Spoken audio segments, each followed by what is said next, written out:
8:34. Mañana soleada en Guayaquil. No hay lluvias, se nos han ido alejando un tanto las lluvias. Ya está listo nuestro siguiente invitado. Ahí está listo. Sí, por supuesto, el economista Alberto Acosta, precisamente para que arranque este diálogo, mi estimado abogado Ramiro Cepeda. Alberto, ¿cómo estás? ¿Qué tal? Buenos días. Ramiro Cepeda te saluda.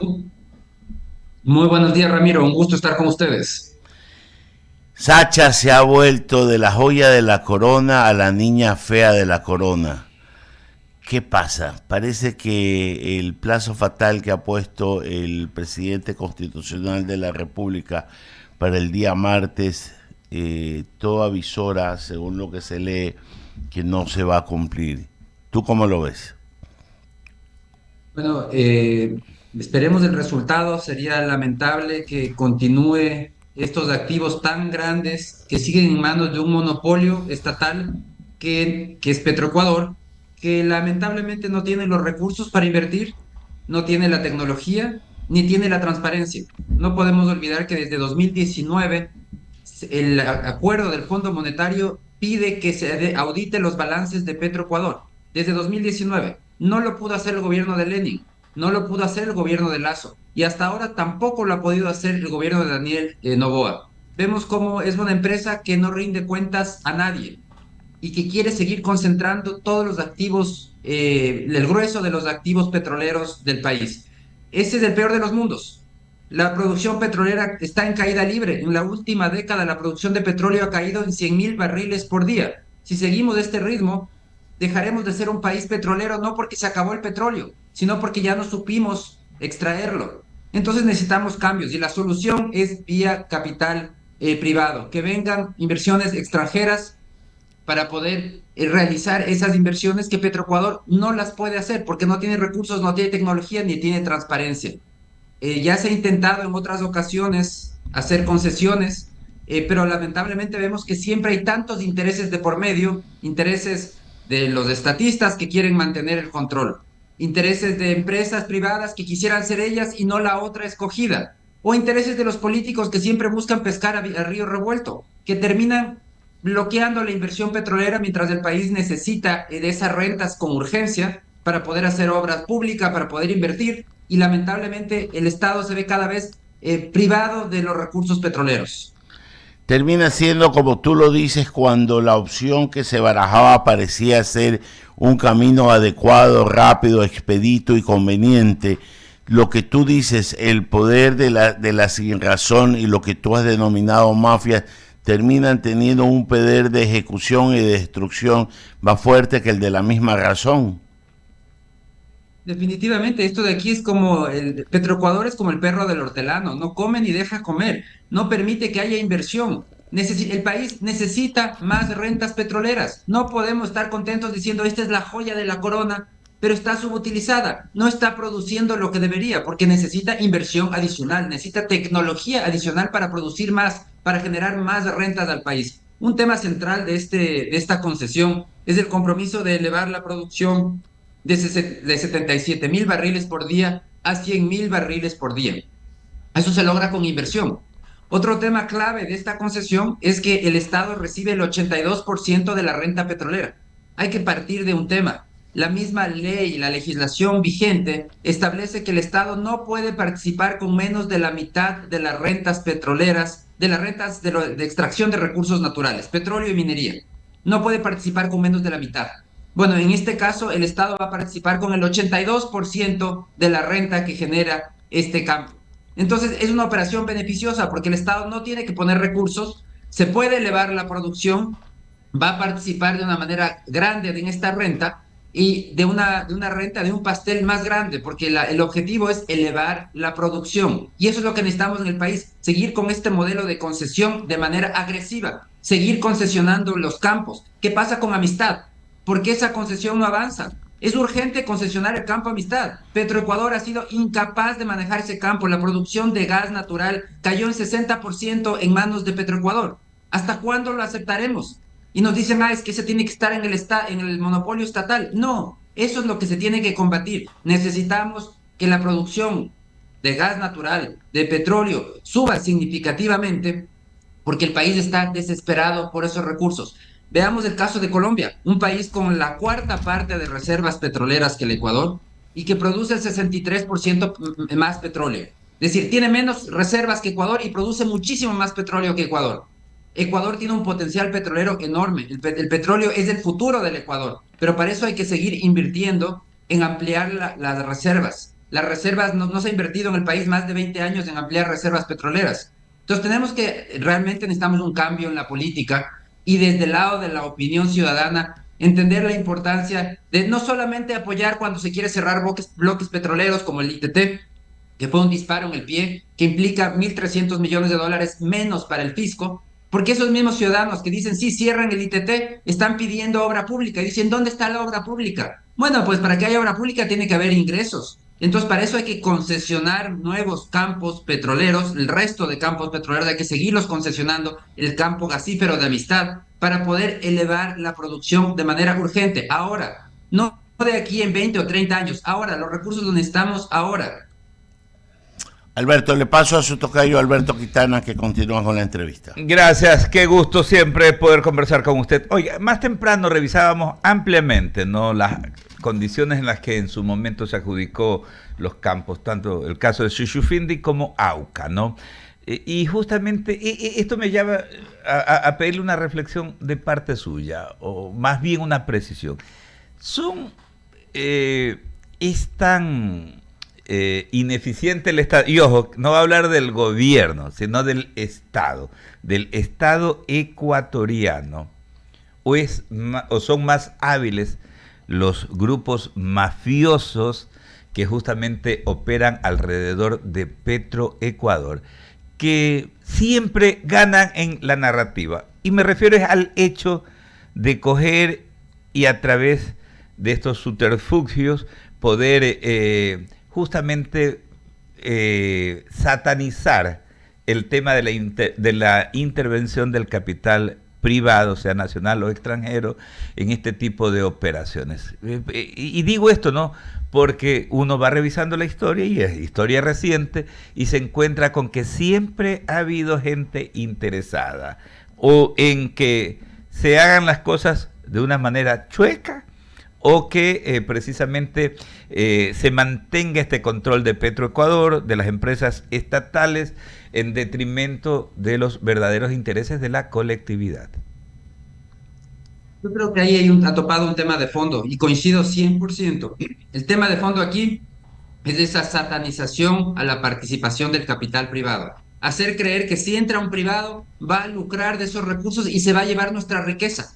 Eso es lo que han metido en la mente de la población, cuando eso es absolutamente falso, porque en actividades extractivas, la misma ley dice, el Estado, sin hacer nada, no tiene que mover un solo dedo, no puede recibir menos del 50% de la renta petrolera. Y de hecho, en las negociaciones obtiene mucho más, como en este caso el Campo Sacha, que estamos hablando, del 82% de la renta petrolera para el Estado.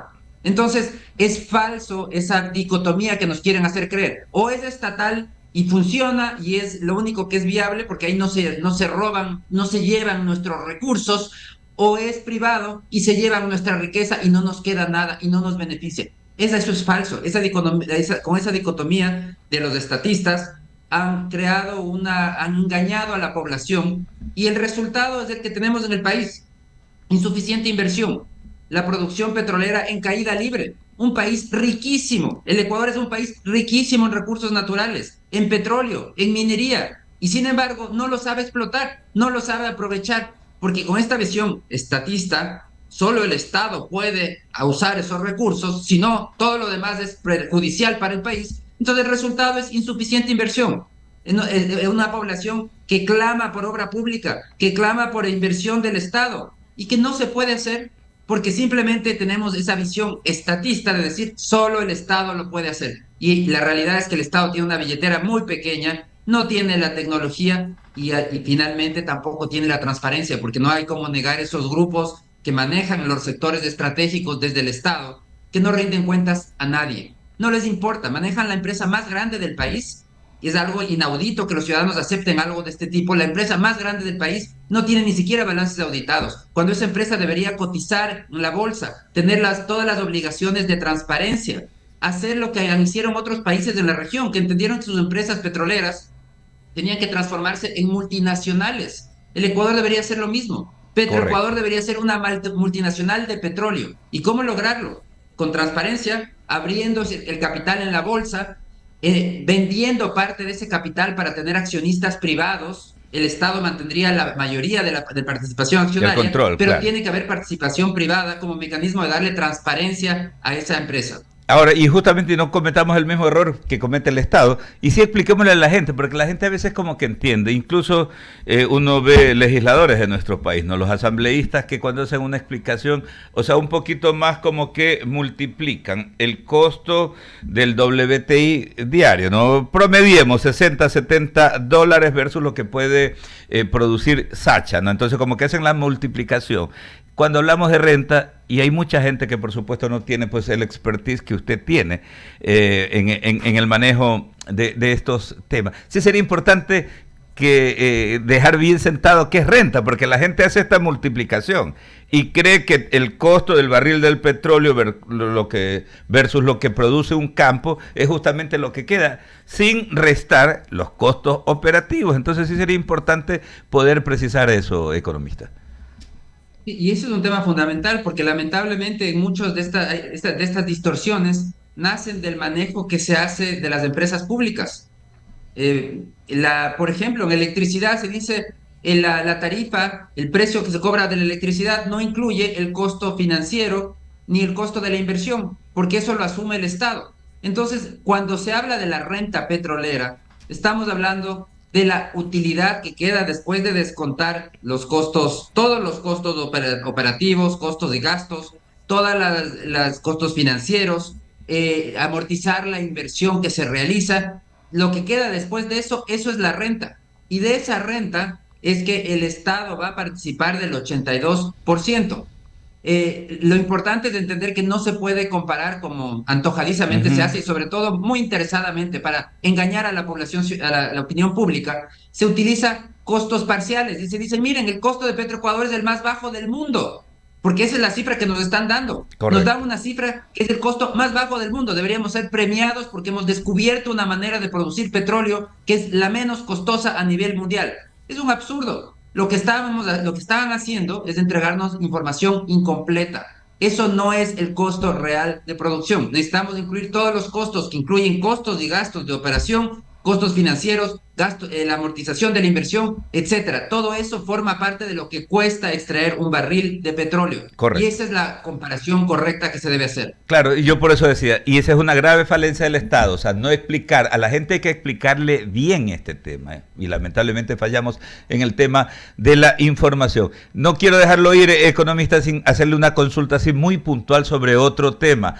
¿Habrá algún coletazo para las economías latinoamericanas respecto a estas decisiones que se están tomando desde la Casa Blanca? Me refiero al tema aranceles, imposición de aranceles, más allá de que el presidente Trump, a medida de que van pasando los días, va tomando, hoy toma una decisión, mañana como que mete cambio, va en reversa, etcétera, etcétera. Pero más o menos vamos viendo cómo se maneja la Casa Blanca bajo su liderato. ¿Va a haber repercusiones para nuestras economías? Y aterrizando puntualmente en el tema de Ecuador, economista. Bueno, definitivamente hay muchos riesgos. Por un lado, todo este encarecimiento vía aranceles que aplica Trump y que busca aplicar va a elevar los costos de producción, va a destruir competitividad de la producción norteamericana. Significa que, y de la producción de otros países también que dependan de insumos o de maquinaria norteamericana. Entonces, eso también nos va a aplicar a nosotros. Una elevación de ciertos costos de insumos, bienes de capital, que ahora van a ser más caros, menos competitivos. Por otro lado, también hay el riesgo de este arancel universal que dice que está analizando colocar un arancel para todos los productos por un monto mínimo. Que va a haber respuestas a inicios de abril. Vamos a ver si es que resulta, pero si es que incluye a productos del Ecuador, podría haber una afectación directa. Podríamos tener un castigo a los productos ecuatorianos y habría que ver si ese arancel universal aplica para quienes han firmado un TLC con Estados Unidos. Recordemos que Colombia y Perú sí firmaron TLCs con Estados Unidos, Ecuador no. Entonces estamos en una desventaja. Y si ahora este arancel adicional se cobra a países que no tienen TLCs con Estados Unidos, tendríamos una doble desventaja con este arancel universal. Entonces sí, hay que estar muy atentos, es una situación muy compleja, negativa para todo el mundo, incluyendo y empezando por los mismos estadounidenses que van a tener van a ver cómo el poder de compra cae, las cosas van a ser más caras en Estados Unidos, porque el presidente lo que está haciendo, el presidente Trump está forzando a una producción ineficiente. Quiere que las cosas se produzcan en Estados Unidos, así sea de manera ineficiente, elevar los costos de todo lo que viene del exterior, obligando a sus ciudadanos a pagar más por aquellos bienes. Y por otro lado, eso destruye competitividad del sector productivo norteamericano también. Claro, estaremos al pendiente entonces, economista. Muchísimas gracias por atendernos, ¿ah? Muchísimas gracias, siempre es un gusto. Gracias, es justamente pues el editor de publicaciones de economía y política y columnista de importantes medios de comunicación, Alberto Acosta Burneo, acompañándonos en la emisión del diálogo esta mañana de viernes. Don Ramiro.